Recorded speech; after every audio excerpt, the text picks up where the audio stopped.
अस्सलाम वालेकुम। मैं रुखसार सर, मैं मोहम्मद। आप देख रहे हैं GM authentic reaction YouTube channel. हम आपको अपने चैनल पर दिल की अता ग्रहण से वेलकम करते हैं। अगर आप देखना चाहते हैं ऑथेंटिक वीडियो तो हमारे चैनल को जरूर सब्सक्राइब कीजिएगा। उम्मीद करते हैं आप खैरियत से होंगे, यूँ हंसते और मुस्कुराते रहें। हमारा एक व्यूवर्स हैं जिनका नाम है निदा बलोच और उनका एक चैनल है निदा बलोच रिएक्शन। वो अभी बिगनर है। आपसे रिक्वेस्ट है कि आप उनके चैनल को सब्सक्राइब करें और जो बिगनर को प्रमोट करना चाहिए, इससे हमें कुछ फ़ायदा नहीं होने वाला, उनका फ़ायदा हो जाएगा और वो हमें भी दुआ देगी इसलिए हम उनका चैनल प्रमोट हो गया। तो आप हमारे जितने व्यूवर्स हैं आपसे रिक्वेस्ट है, वो अच्छे रिएक्शन कर रही हैं, आप उनके चैनल को ज़रूर सब्सक्राइब कीजिएगा। तो चलते हैं जनाब आज की वीडियो। जनाब आज की वीडियो का टाइटल भी हिंदी में लिखा है। हिंदी तो हमें बदकिस्मती से हमें आती नहीं है। तो चलते हैं फिर देखते हैं वीडियो, फिर देते हैं ऑथेंटिक रिएक्शन। तस्वीरें देख रहे हैं ना आप, ये चीन के अंदर की है। पहली बार देखेंगे आपको बड़ा अजीब सा लगेगा कि चीन के अंदर ये हो क्या रहा है। ये कुछ लोग हैं जो प्रदर्शन करने के लिए उतरे हैं, पर इनके पीछे अचानक से व्हाइट शर्ट में एक बड़ा झुंड आ जाता है और ये झुंड यहाँ पर बहुत बड़ा बवाल कर देता है। आखिर क्या है जो दिखा रहा है कि चीन बिल्कुल श्रीलंका की राह पर चल पड़ा है। क्या हुआ था जिसकी वजह से अचानक से बड़ा एक्शन लेना पड़ा और कौन थे ये लोग? क्या चीनी सेना के लोग थे? क्या कुछ चल रहा है चीन में? वहीं दूसरी तरफ भारत ने भर ली है सीक्रेट उड़ान। जानेंगे क्या है मामला। इसके अलावा बहुत कुछ, आइए जानते हैं इन खबरों को विस्तार से। ये जो आपने तस्वीरें देखी ना, बिल्कुल हुजूम की तरह ये तस्वीरें हैं। दरअसल इसमें कई सारे लोग, हजारों की संख्या में लोग हैं। ये लोग चाइना बैंक के सामने खड़े हुए हैं। इनमें ज्यादातर बूढ़े लोग हैं, बहुत ऐसी महिलाएं भी थी जो प्रेग्नेंट है। परिवार के बहुत तरह के लोग थे। कहने का अर्थ ये है कि बूढ़े, बच्चे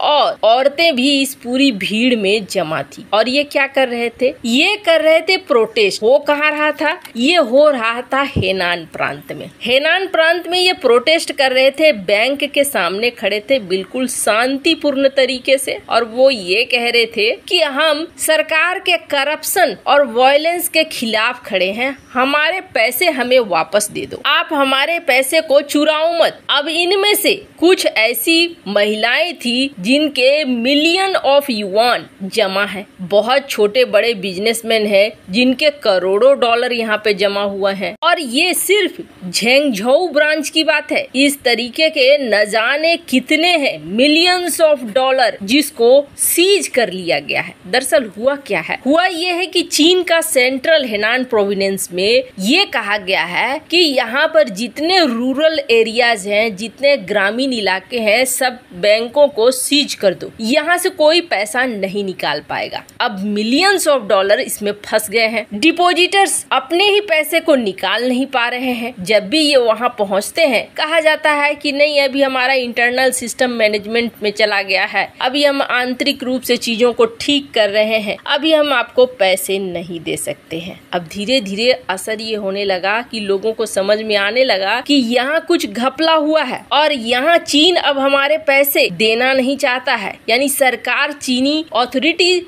अब पैसे नहीं देना चाहती है। ऐसे में आयोजन किया गया एक शांतिपूर्ण प्रोटेस्ट का। कहा गया 4 बजे सुबह पहुंच जाओ इस बैंक के सामने और यहाँ पर सबको लेके आओ, बूढ़े को, बच्चे को, औरतों को, सारे पहुंच गए। सारे पहुंचने के बाद ये अपने हाथों में बैनर लेकर स्लोगन बोलने लगे, हेनान बैंक्स हमारे पैसे दो, हमारी जिंदगी भर की कमाई दो।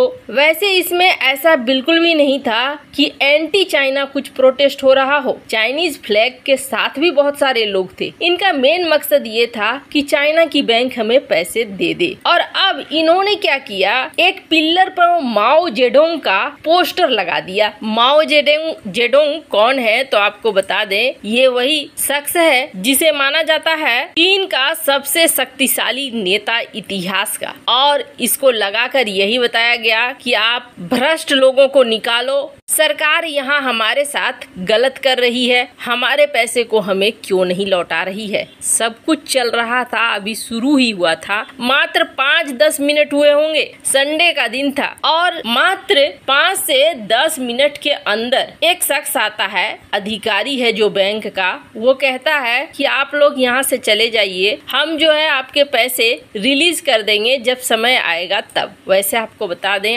अप्रैल महीने से लोगों के पैसों को इस बैंक ने जब्त करके रखा हुआ था, पर लोग पूछने लगे नहीं ये गलत है, आप हमें सही से आश्वासन दो, सही बताओ। तब तक में अचानक से देखा जाता है कि एक बड़ी भीड़ घुस जाती है और उसके बाद व्हाइट शर्ट में बहुत सारे लोग हैं वो भी घुस जाते हैं। दरअसल हुआ ये कि जब प्रदर्शनकारी प्रदर्शन के लिए जमा हो रहे थे तब ये व्हाइट शर्ट वाले लोग भी प्रदर्शनकारियों के आगे पीछे बिल्कुल धीरे धीरे जमा होते जा रहे थे। दरअसल ये देखना चाह रहे थे कि कितने प्रदर्शनकारी हैं। जब प्रदर्शनकारी पूरे आ गए उसके बाद यहाँ पर एक भीड़ घुस गई और इस भीड़ ने प्रदर्शनकारियों को मारना शुरू कर दिया, घसीटना शुरू कर दिया, जिनमें प्रेग्नेंट औरतें थी और भी बहुत सारे लोग थे, बूढ़े थे, किसी को भी इन्होंने नहीं छोड़ा। ये जो व्हाइट शर्ट में थे इन्होंने भी आकर बर्बरता की, लोगों को पकड़ पकड़ कर ठूस ठूस कर बसों में कहीं कहीं ले जाया गया, फिर शायद घंटों बाद उन्हें छोड़ा गया। प्रदर्शनकारियों का दमन चीन बहुत गंदे ढंग से करता है, ये तो दुनिया जानती ही है। अब यहाँ पर मानवाधिकार पता नहीं कहाँ चला गया, लेकिन आपको बता दें कुछ वीडियोज, कुछ फुटेज निकल कर सोशल मीडिया में आने लगी। जैसे ही चाइना के सोशल मीडिया में ये फैलने लगी वैसे ही चाइना ने इसमें सेंसर लगा दिया। पर मेन मुद्दा ये है कि आखिरकार चीन के अंदर ये सब कुछ क्या होने लगा। तो आपको बता दें ये सब कुछ असर है लॉकडाउन का। रेफरेंस के लिए आप देख सकते हैं स्क्रीन पर ये आर्टिकल, बिल्कुल अंतर्राष्ट्रीय मीडिया में ये भरे पड़े हैं जो इस वक्त चीन के अंदर चल रहा है बैंकों को लेकर।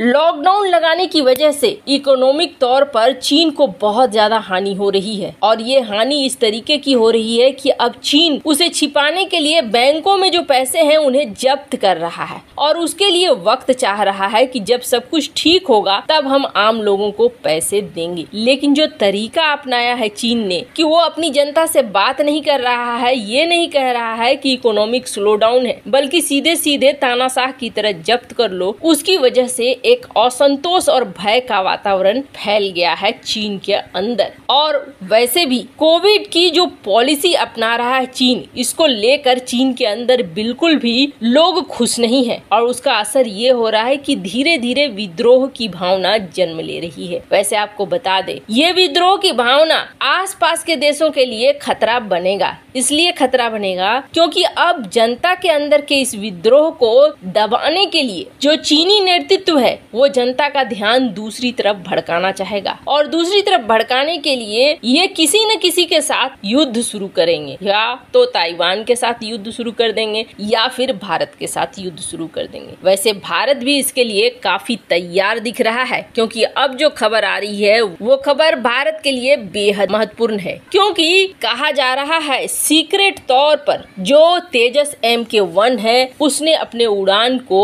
कंप्लीट कर लिया है। इस उड़ान के साथ तेजस MK1 एक चरण और आगे बढ़ चुका है अपने कंप्लीट होने पर। और सबसे बड़ी बात यह है कि इस पर तीन देश हैं जिनकी नजर है, जहां इजिप्ट है, इंडोनेशिया है, फिलीपींस है, तो अर्जेंटीना है। ये कई ऐसे देश हैं जो चाह रहे हैं तेजस को खरीदना। ऐसे में तेजस जैसे जैसे एक कदम आगे बढ़ता जा रहा है वैसे वैसे एक्सपोर्ट के काफी करीब भी पहुंचता जा रहा है और भारतीय ताकत को भी बढ़ा रहा है। वैसे आपको क्या लगता है, क्या चीन के दिन अब पूरे हो गए हैं? कमेंट कर अपनी राय जरूर बताएं। जल्द मिलते हैं अगले वीडियो में नई खबर के साथ।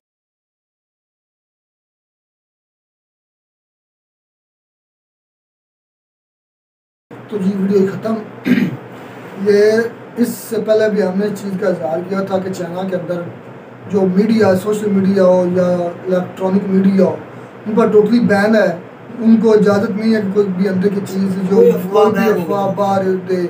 लेकिन आज एक ऐसी खबर सुनी है जो कि उनके जो कवानीन है, उनको रूल्स हैं, उनको चाक करती है। वो किस तरह वो देखेगा, एक फुटेज सामने आई है जो कि उनके मुल्क के अंदर एक अफरा तफरी का माहौल दिखा रही है। एक मुल्क के अंदर बहुत अंदरूनी तौर पर ये पिक्चर इस तरह आ गई है, गंभीर मामलात हैं भाई। पिक्चर हो सकती है, शेयर हो सकती है भाई एक दूसरी कंट्री। और ये देखें कि चाइना, अगर चाइना को तरक्की करनी है तो फिर इस तरह के जो मामलात हैं इनसे उनको बचना पड़ेगा।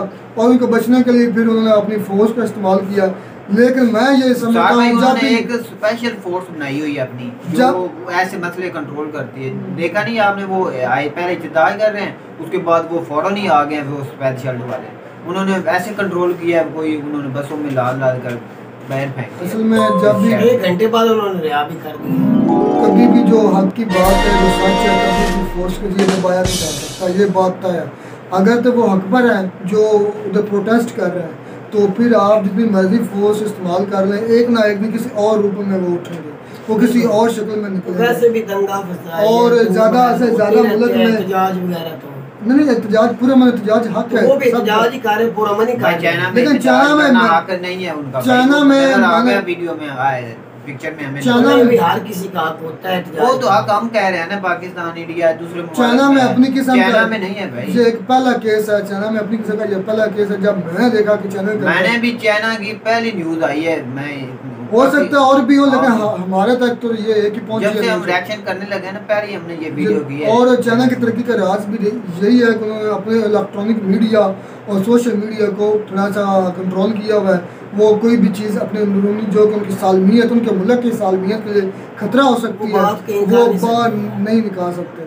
बात रही दूसरी कि चाइना ख़त्म हो जाएगा, ये थोड़ा सा मुश्किल है। बहुत समझ लें कि 100 में से 99% ये पॉसिबल नहीं है। इसकी वजह है कि ये जितना वो है तो तरक्की कर चुका है, ये वजह है।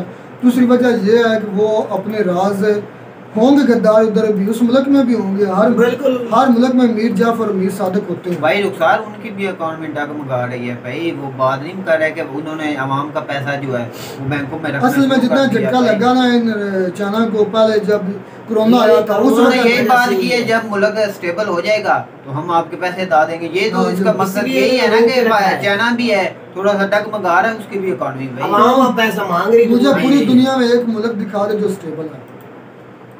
ये मैंने पिछली वीडियो में कहा था कि हमारे नबी, आप ना माने, हमारा यकीन है कि जब शाम में नहीं होगा अमन, पूरी दुनिया में अमन नहीं है, पूरी दुनिया में अफरा तफरी होगी।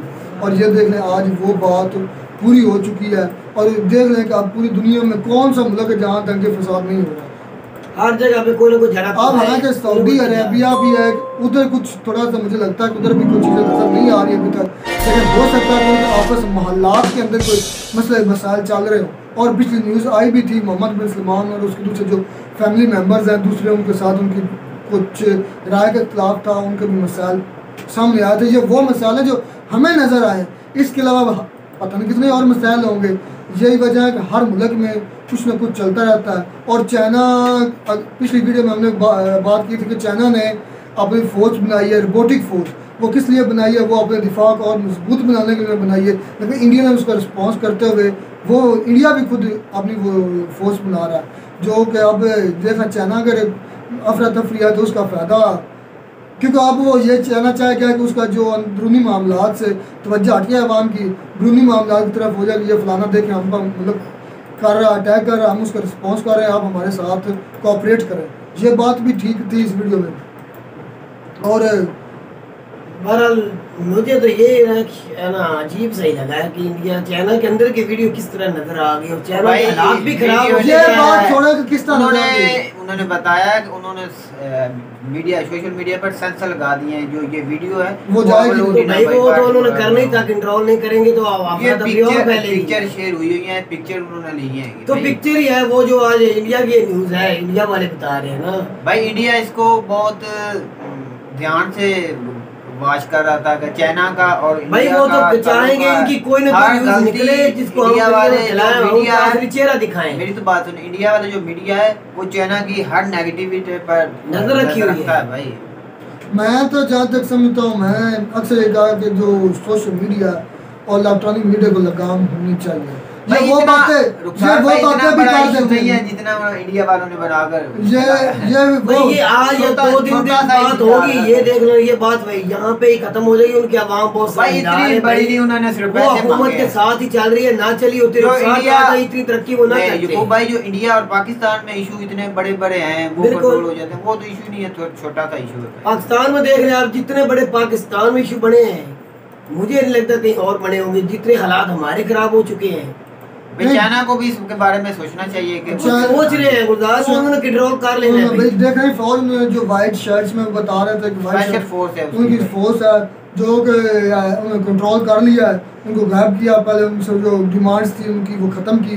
भाई पाकिस्तान के लिए, पाकिस्तान की तरह उन्होंने जेलों में नहीं डाला, उन्होंने बसों में लेकर गए, और 1 घंटे के बाद उन्होंने नहीं 1 घंटा खैर नहीं उन्होंने कहा, लेकिन कुछ देर बाद कुछ वक्त के बाद ही उन्होंने छोड़ दिया। और ये मेरे ख्याल में कि जो चाइना तरक्की कर रहा है उसकी वजह यही है कि वो अपने जो अंदरूनी मामलात हैं उनको हैंडल करना अच्छे तरीके से जानते हैं।